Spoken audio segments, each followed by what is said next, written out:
Alright, YouTube and Final Fantasy community. So we have some more news about Final Fantasy VII Remake. This is actually a little bit of an older article, but I just now learned about it.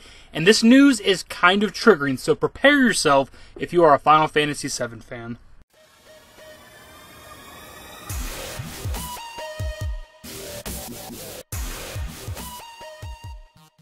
As I'm sure many of you are aware of, there's all kinds of side content when it comes to Final Fantasy VII. We had Before Crisis, Crisis Core, Dirge of Cerberus, Advent Children. They had all kinds of spin-off animes and movies On the Way to a Smile, like short stories and shit like that. So there's all this whole universe of Final Fantasy VII. And according to this article on GamerRanks and this interview that Tetsuya Nomura did, none of that's going to matter with Final Fantasy VII Remake. So at the end of February this year, GamerRanks dropped an article titled Final Fantasy VII Remake Director Reveals Past Spin-off Titles Would Not Go with the Story, and the article reads, nearly everyone is fully aware of Final Fantasy VII, which was one of the most requested titles for a remaster from Square Enix. Years after the title release, the development team had begun production on a complete remake of the famed video game title, which is slated to launch on both the PlayStation 4 and Xbox One. I don't know if this is confirmed or not, but I've only ever seen that it's releasing on the PS4 first, which does mean it's probably going to come to the Xbox One, but I don't think it's been confirmed yet, but either way, I just want to point that out.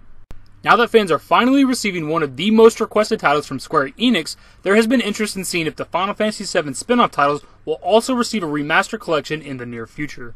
The topic came up when Siliconera interviewed Final Fantasy VII's game director Tetsuya Nomura, in which Nomura was not very optimistic that a remaster collection will ever be in the works. If you're a fan of the Final Fantasy series, then you may be aware of some spin-off titles attached to the main installments of the franchise.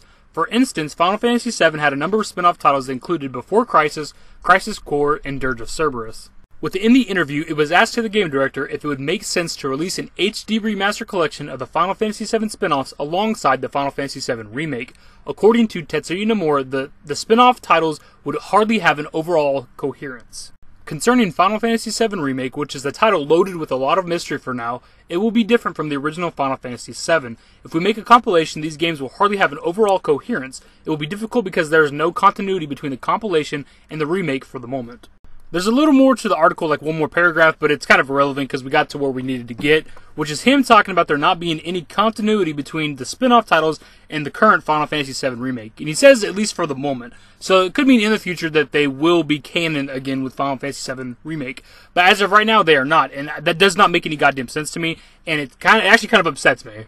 Final Fantasy VII is 20 years old this year, so we've had 20 years of story. They've built an entire universe for this one game. They have not done this before with the Final Fantasy game. They've had a sequel to Final Fantasy X, they had a couple sequels to Final Fantasy XIII, but they've gone out of their way to make movies and animes, a cell phone exclusive video game, a PlayStation Portable exclusive game, a sequel, prequel stories, all this bullshit. There's all this content for Final Fantasy VII, and you're telling me when they finally decide to make an HD, a modern remake of this game, none of that's going to matter. You're telling me 20 years of learning all these characters and all these stories and all this bullshit, and it does not matter. What the fuck does that, what even? A vast majority of Final Fantasy VII is Cloud thinking that Zack's life was his. He thinks that all the stories and shit that he learned from Zack and heard about Zack and all that shit, he thought that happened to him when it never really did. So if anything, Crisis Core is crucial to the story of Final Fantasy VII. You can't just retcon that and get rid of it. It doesn't make any goddamn sense. And then you have characters like Aeris, who knew Zack, before she met Cloud and all that shit. So you can't just get rid of this character. You can't just pretend like Crisis Core didn't happen, because that's very, very important. That's how Cloud gets the goddamn Buster Sword. Angio gives the Buster Sword to Zack. When Zack dies, he gives the Buster Sword to Cloud. You just can't skip that shit. And Zack being such an important character, we didn't get to learn a whole lot about him from Final Fantasy VII because it's such an old game. You can only do so much with the PlayStation 1. That's why Crisis Core is so important. We get the entire story of Zack and the events that led up to Final Fantasy VII. So with the HD remake, you gotta have some of that stuff in there, even if it's just cutscenes. We don't have to actually play as Zack or anything like that. He doesn't have to actually be a character in-game. But through cutscenes and shit, you gotta at least have some of that content. As for Before Crisis, I really don't know a whole lot about it. I do know, obviously, as you can tell by the picture, it's a story about the Turks. I know during at least one mission or quest, whatever you want to call them, you get to learn a little bit about Red 13. You get to see a little bit of back in the day before he had a scar across his eye, and that there is a female version of Red 13 that we don't get to see in Final Fantasy VII or anything like that. So it'd be kind of cool if they expanded on some of this story. I know there's some really cool key characters to the Turks in this game. The events of Dirge of Cerberus and Advent Children technically aren't necessary. I can understand if they don't want to add that in because it takes place after the events of Final Fantasy VII, so it's really not important when it comes to the remake unless they want to add like after story content. After you beat Sephiroth after the game, maybe it does like the couple years later bullshit, and you get to see the events that happen during Dirge of Cerberus and Advent Children. Other than that, I can understand them not wanting to add it in, but I'd say anything prior to the events of Final Fantasy VII, being before Crisis and Crisis Core, are necessary to the story. And don't get me wrong, I'd love for them to add this stuff into the game, especially the shit from Advent Children. Like, you'd actually get to do the fights with Kadaj and his brothers. You actually get to do the badass fucking fight with Bahamut Sin, where, like, everybody gangs up to fight him, and, you know, Cloud kills him in the sky and shit. And then you actually get to do that, you know, that final fight where Kadaj turns himself into Sephiroth, and Cloud and Sephiroth have a final fight, and it's really fucking epic. And so I would love for that stuff to be in the game, but I can understand if they don't add it.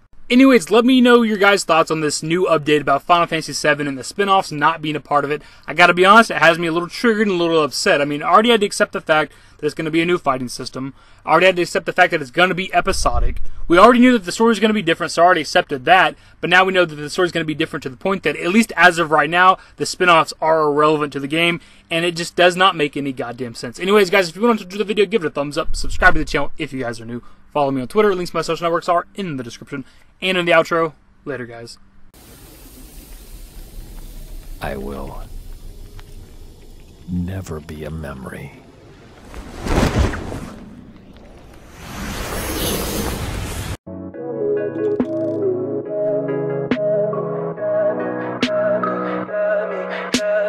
Tell me pretty lies, look me in the face.